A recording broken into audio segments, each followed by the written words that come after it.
Permettre la réussite de tous les élèves, c'est d'abord leur permettre d'apprendre, de grandir ensemble dans des lieux particulièrement enrichissants, adaptés aux enjeux de développement durable. À ce jour, avec l'école Clémenceau et l'école du Montet qui vont être en chantier cet été, nous arrivons à 15 écoles dont les cours sont transformés en îlots de fraîcheur.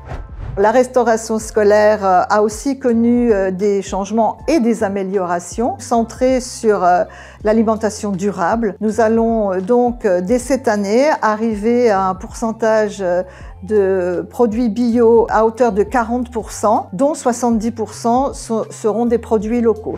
Comme nous l'avons initié depuis 2 bonnes années maintenant, pour cette année, 36 écoles de la ville vont bénéficier d'un projet de longue durée qui fait intervenir un artiste ou une compagnie. Ce sont toujours des artistes du territoire. Les artistes et les enfants sont amenés à construire une forme de restitution à laquelle les familles sont également conviées.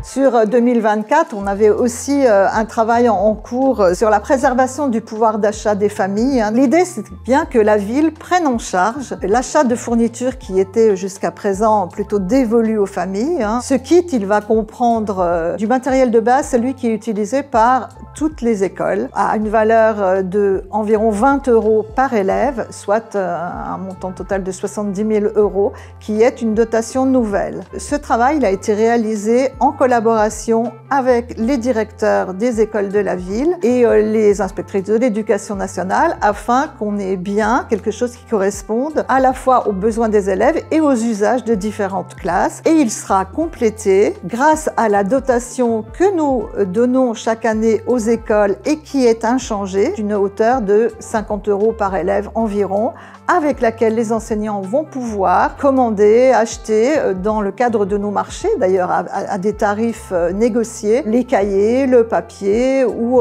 tous les matériels qu'ils utilisent spécifiquement dans leur classe.